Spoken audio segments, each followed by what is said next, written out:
Assalamualaikum warahmatullahi wabarakatuh. Perkenalkan, saya Rohima Almahwana, mahasiswa dari Universitas Islam Negeri Sumatera Utara, Fakultas Sains dan Teknologi, Program Studi Matematika semester 7. Nah, video ini saya buat untuk memenuhi ujian akhir semester mata kuliah Manajemen Risiko.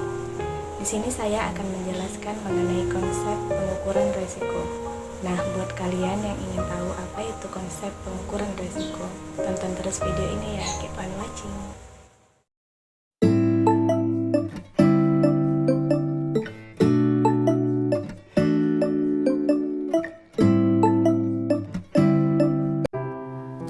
Sebelumnya kita harus mengetahui apa sih pengukuran risiko itu.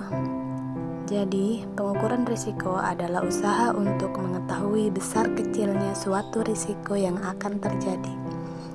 Pengukuran risiko ini dilakukan dengan cara memperkirakan seberapa besarnya tingkat kerugian atau kerusakan dan peluang terjadinya suatu kejadian sangatlah subjektif, serta lebih berdasarkan pada nalar dan pengalaman.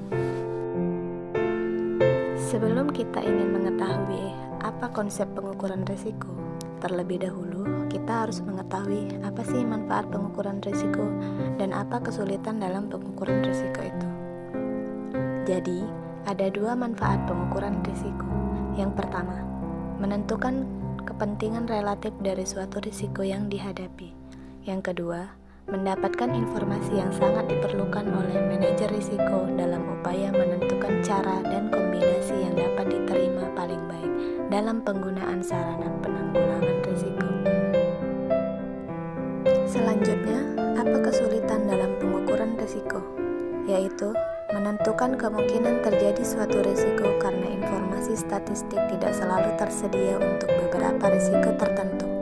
Selain itu, dampak kerusakan yang terjadi seperti dampak efek biaya, waktu, dan kualitas yang dihasilkan oleh suatu risiko seringkali cukup sulit untuk aset imaterial.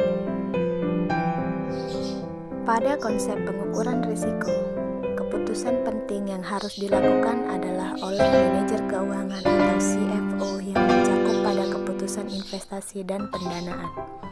Misalnya dalam memasuki pasar yang kondisi persaingannya sangat ketat, kedua keputusan yang harus diupayakan efektif dan efisien karena dapat mengakibatkan biaya tetap. Biaya tetap yang timbul dari keputusan investasi disebut biaya tetap operasi. Sedangkan biaya tetap yang timbul dari keputusan pendanaan disebut biaya tetap pendanaan. Jadi, penggunaan biaya tetap yang diupayakan dalam meningkatkan suatu laba disebut leverage. Dalam konsep pengukuran risiko, terdapat jenis risiko pada leverage. Ada 3 leverage diantaranya. Yang pertama, leverage operasi. Dapat digunakan untuk mengukur seberapa besar penggunaan biaya tetap operasi dalam suatu perusahaan. Biaya yang termasuk dalam biaya tetap operasi antara lain gaji pegawai, biaya asuransi, depresiasi gedung, dan peralatan. Yang kedua, leverage pendanaan. Leverage pendanaan menunjukkan keputusan pendanaan yang mengakibatkan adanya biaya tetap pendanaan. Biaya tetap tersebut berupa bunga untuk pendanaan dengan utang dan dividen untuk pendanaan dengan saham preferen. Yang terakhir, leverage total merupakan kombinasi antara leverage operasi dan pendanaan, di mana leverage total digunakan untuk melihat kemampuan perusahaan dalam penggunaan biaya tetap, baik biaya tetap operasi maupun biaya tetap pendanaan. Dalam konsep pengukuran risiko juga terdapat dimensi risiko yang diukur. Dimensi yang harus diukur yang berkenaan dengan dua dimensi risiko antara lain: yang pertama, frekuensi atau jumlah kerugian yang akan terjadi. Yang kedua, keparahan dari kerugian tersebut. Dengan melakukan pengukuran tersebut, dapat diketahui hasil dari identifikasi tersebut. Yang pertama, rata-rata nilainya dalam periode anggaran. Yang kedua, variasi nilai dari suatu periode anggaran ke periode anggaran sebelum dan berikutnya. Ketiga, dampak keseluruhan dari kerugian itu jika kerugian tersebut ditanggung sendiri. Terdapat juga beberapa hal yang harus diperhatikan dalam dimensi pengukuran tersebut, antara lain: yang pertama, memperhitungkan semua tipe kerugian yang dapat terjadi, terutama dalam kaitannya dengan pengaruhnya terhadap situasi finansial perusahaan. Yang kedua, memperhatikan orang, harta kekayaan atau exposure yang lain yang tidak terkena peril. Yang ketiga, akibat akhir dari peril terhadap kondisi finansial perusahaan lebih parah dari yang diperhitungkan, antara lain akibat tidak diketahuinya atau tidak diperhitungkannya kerugian-kerugian tidak langsung. Yang keempat, dalam mengestimasi adanya kerugian, penting pula diperhatikan jangka waktu dari suatu kerugian, di samping nilai rupiahnya.